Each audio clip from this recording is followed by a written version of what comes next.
wani kama da kai, ai babu wani. Yeah, hello everybody. Yeah, welcome to once again yet another edition of Africa's Realities. As you well know, my name is Mr. Johnson Yakubu Sani, and today I'm here again with another video. And please, I want to make a disclaimer. I have decided to be doing videos that will enhance the unity of Nigeria or the unity of Africa for development. Now, I don't hate anybody. I don't hate any tribe. I am a Middle Beltan. I am neither Yoruba, I'm neither Hausa, I'm neither Igbo.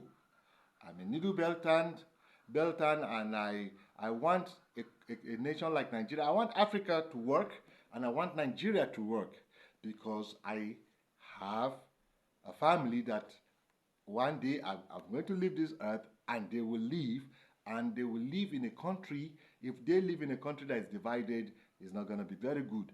So whatever I'm doing, I'm just putting in my own quota to see that we have a society that we all together can unite and build, instead of tearing it down, because we have generations that are coming that we should leave a better country for them. Our fathers didn't leave a better country for us, but we have to leave a better country for our children.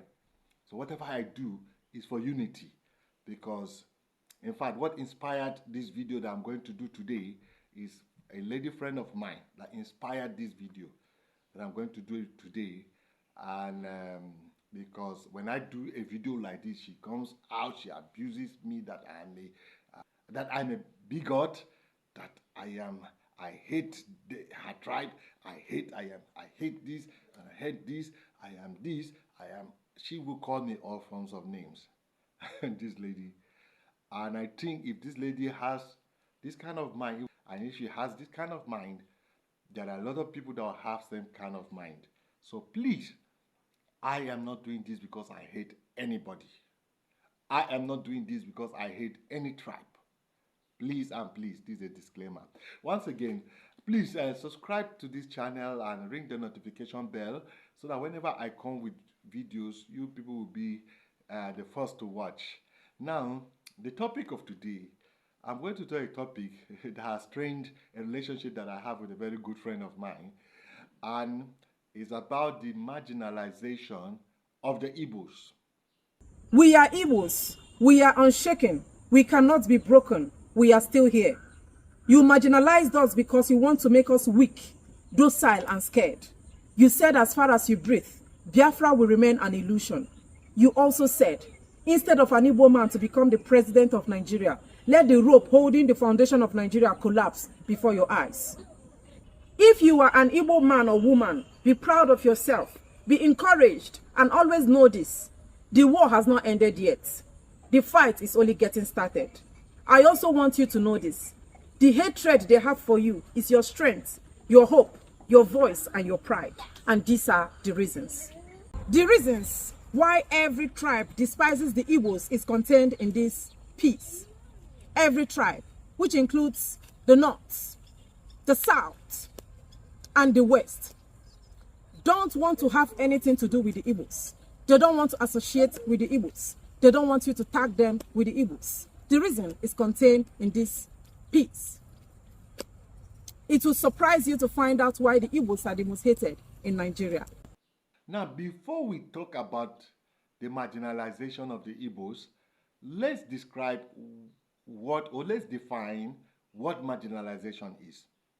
Now, a lot of people are using the word marginalization wrongly. So what is marginalization?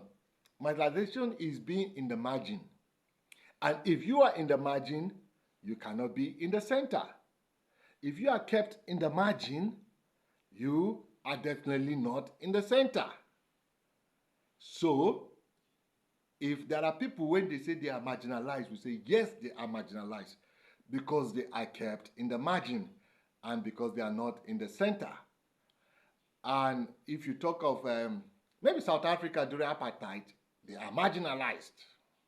They were not in the center of events. They are in the margin. When you talk of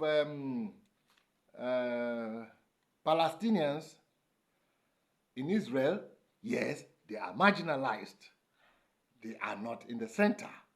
They are kept in the margin. So let's get that clear. And for this reason, I want to categorically say that Igbos are not marginalized. And I still say no Nigerian is marginalized. And this cry of marginalization is everywhere. It's everywhere. But today I'm just talking about Igbos because of my friend or my former friend. He's still my friend, but she's still my friend, but not an informal friend again, strictly a formal friend. Because of my friend, marginalization, I no go hear word, I no go drink water. I categorically say that no Nigerian region is marginalized. All Nigerians will have equal rights. All Nigerians will go out. All Nigerians will go out and we fend for ourselves. All Nigerians will have access to the factors of production of Nigeria. All Nigerians will have access to the resources of Nigeria. So there is no part of Nigeria that is marginalized. But I'm going to touch on some points that my friend gave to me. And I'm going to show why these points are in error.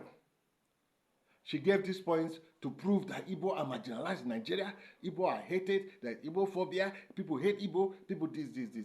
I said, no. This thing you are saying is wrong.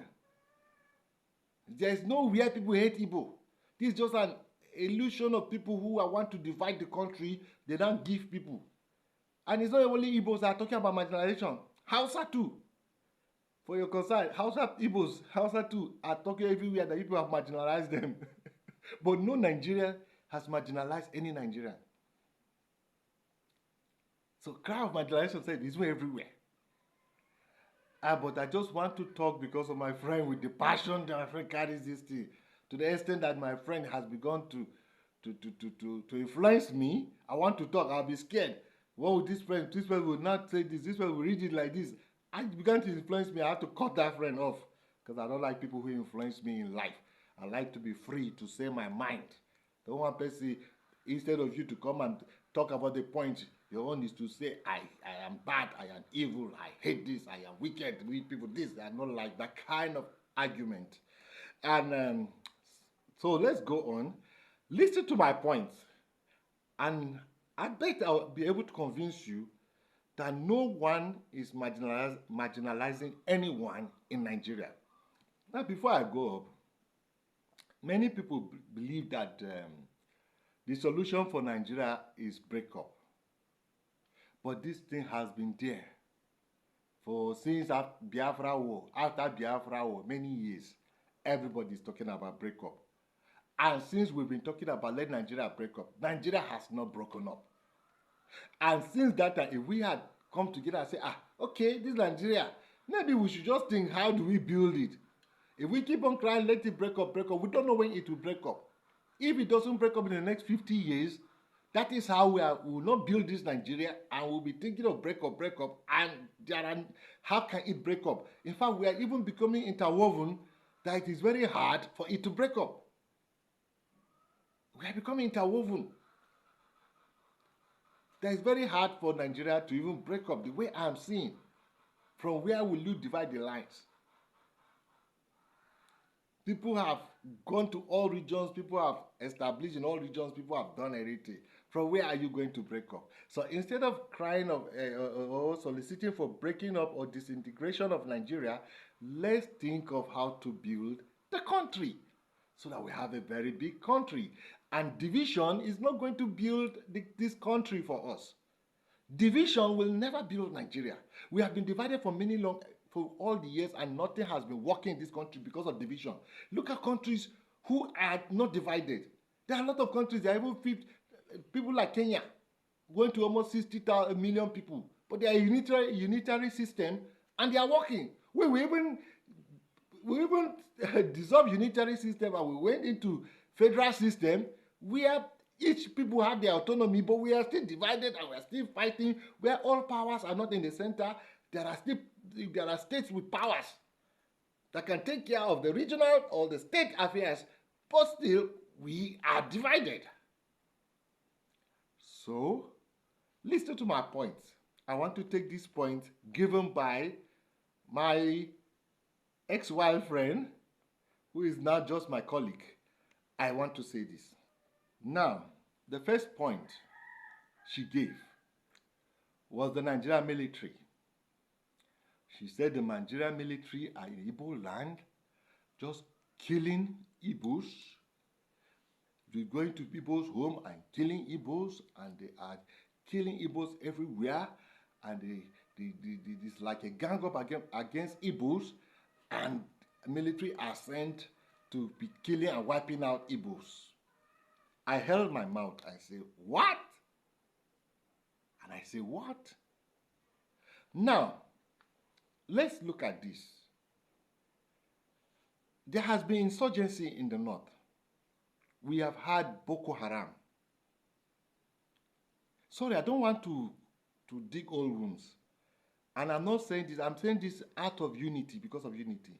But I have to make this clear. Boko Haram, they rose up in the northeast. The first day Boko Haram rose up, they kidnapped a lot of people to one house, and they gathered them in that house.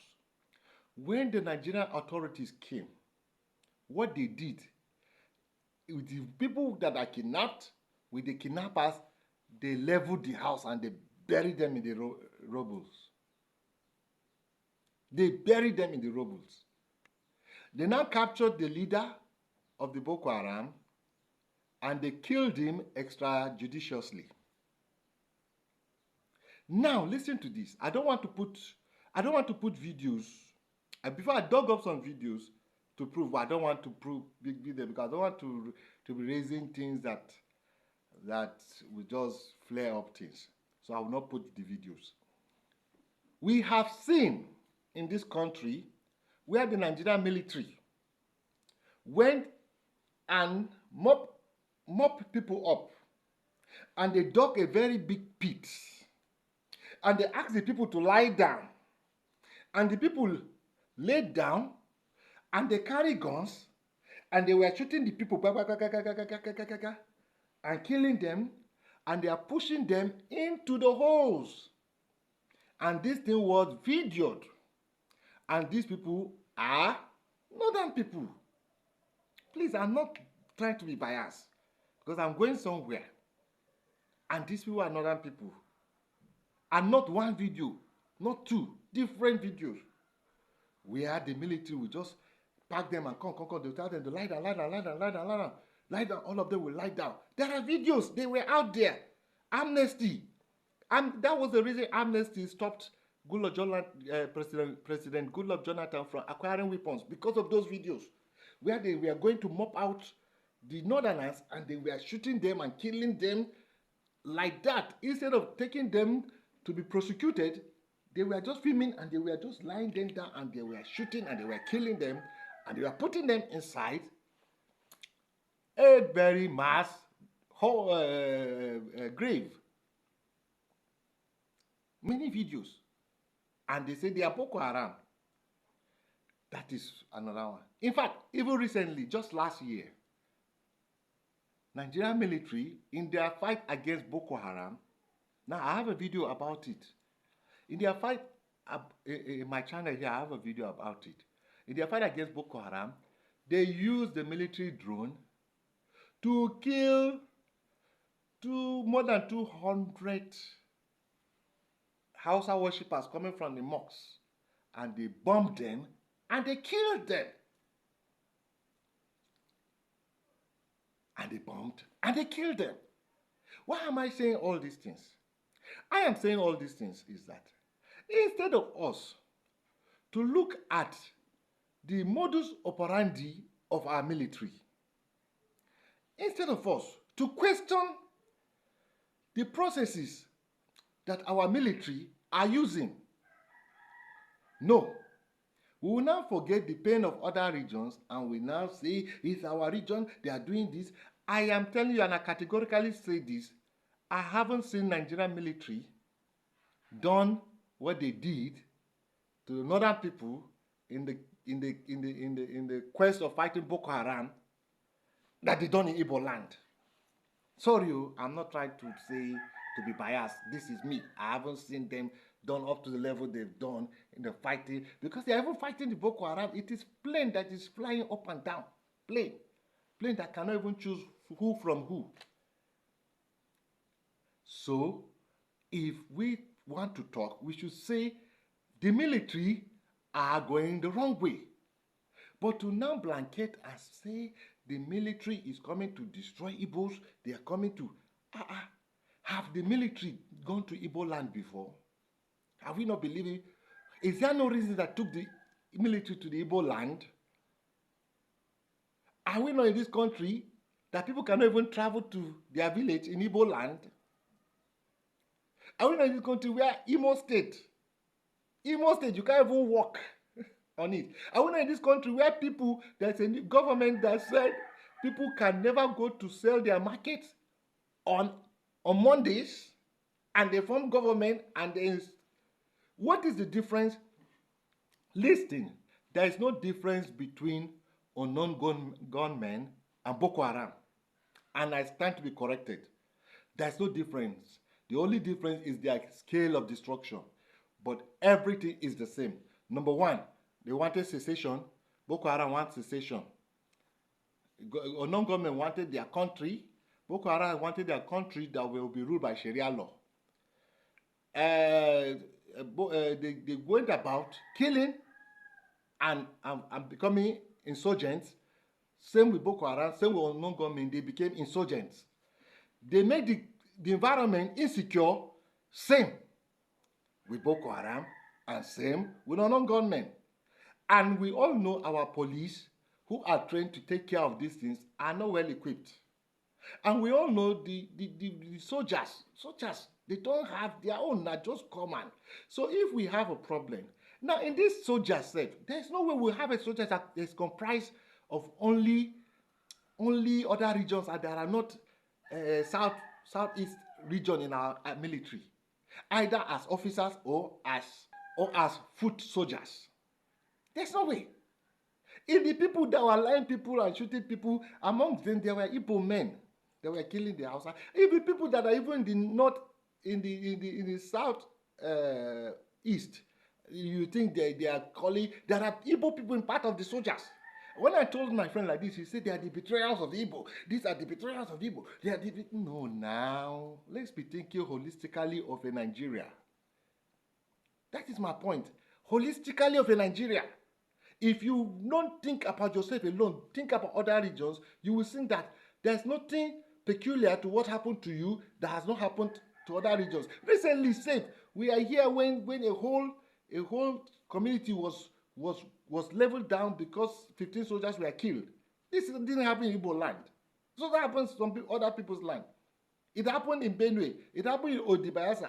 These are, so we should talk about professionalizing our military and making them well equipped, making them strong force, instead of now using it and say, hey, the Nigeria hate us, they want to kill us, they want to finish us, they want to do this, they want to do this. This is my point. And this was the point I was telling my friend that she called me all kinds of names in this life. That I knew I had to cut off from this friend informally and just maintain a formal relationship. Secondly, another point is political appointments.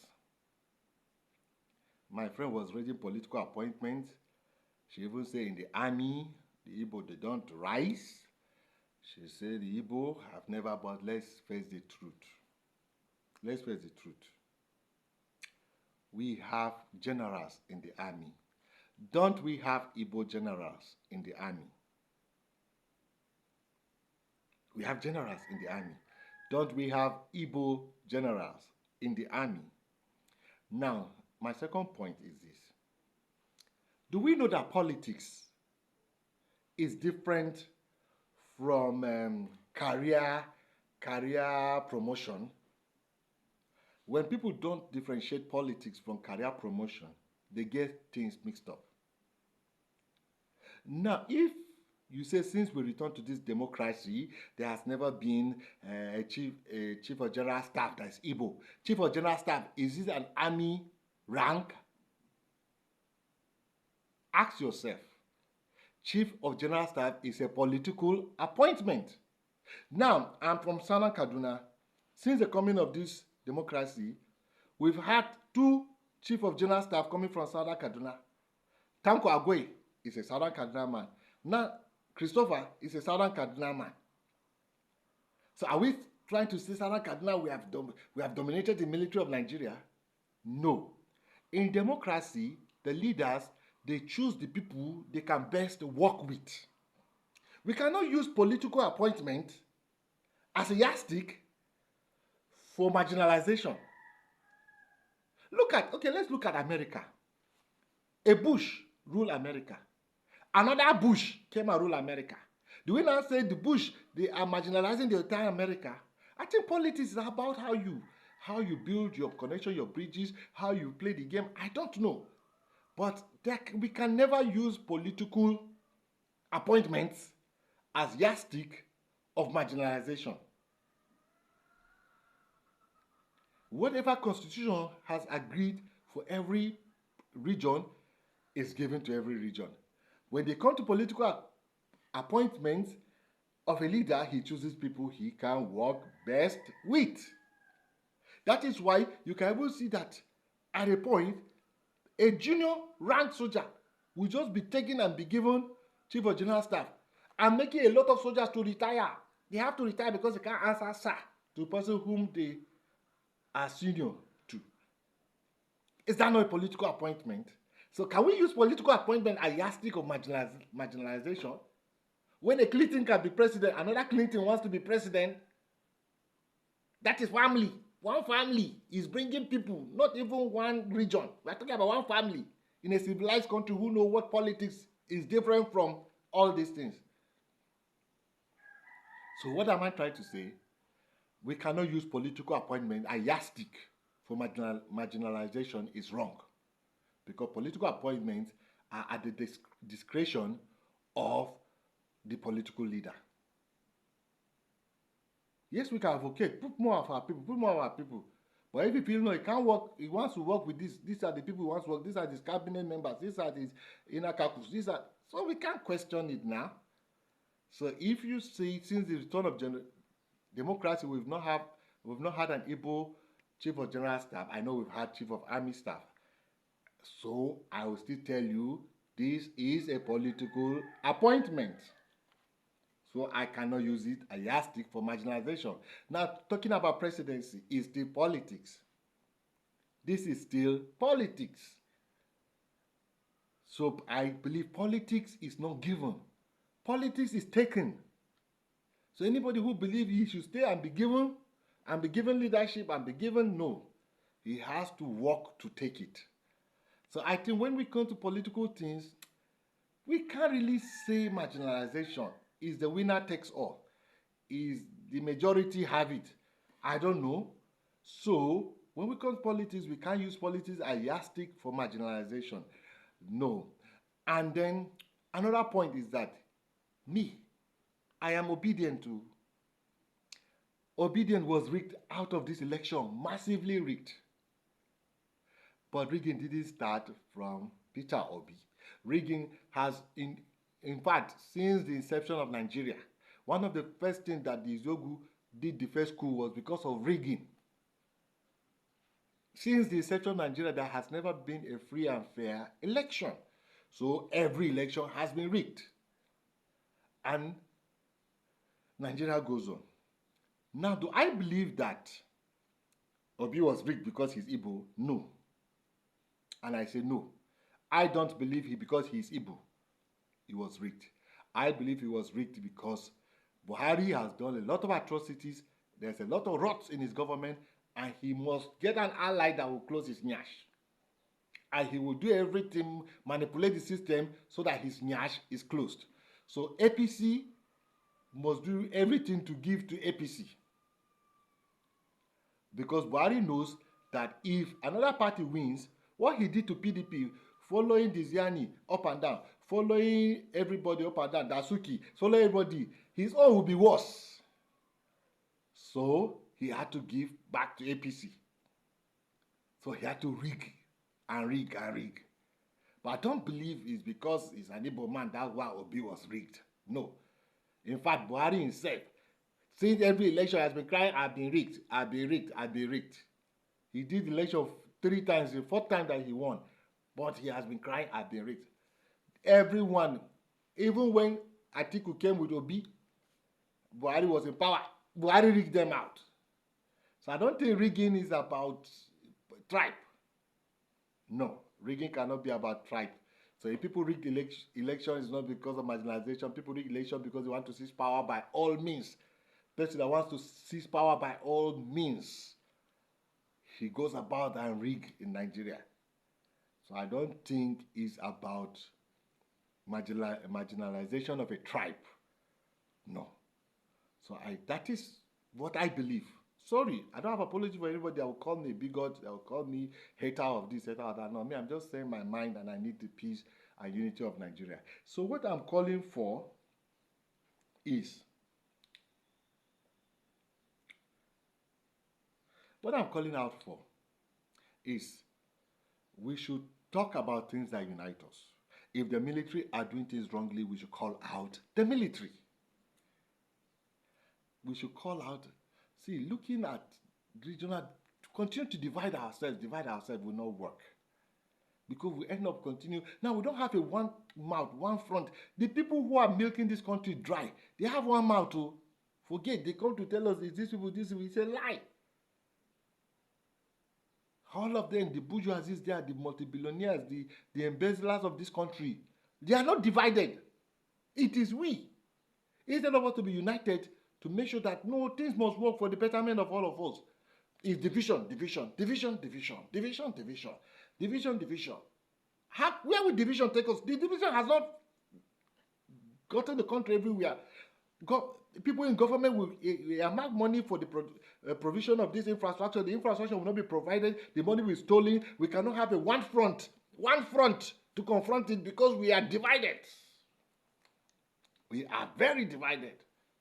And I have seen this will not take us anywhere. And I'm making these videos because of all this. Sorry, this video is taking long. Now, the final thing I want to say before I close. For the person that will say that I am a bigot, I am a hater, I am a this, I am a this. Before you say so, go through my channel. There's a video I did. And it is almost the same with this. When Hausa people were talking about how there's a plan to kill them, to wipe, to deplete their population, there is a video I did. And it is called The Bombing of Kaduna Civilians. Check it down there. It is down there. Watch it for you to know that I am not doing this because I have hatred for one tribe. Secondly, there's another video I did when they are demolishing buildings, that seemingly they are demolishing buildings in Lagos, seemingly like Igbo buildings. And I made a video, and it is here. So go and read and watch it. It is called Hidden Agenda Behind Lagos Demolition. Hidden Agenda Behind Lagos Demolition. Please watch these 2 videos, and it will help you to inform you. I am not here because I hate any tribe, but I'm just talking the truth so that we have a better Nigeria. Please subscribe and ring the notification bell. Thank you once again for watching. My name is Mr. Johnson Yakubu Sani.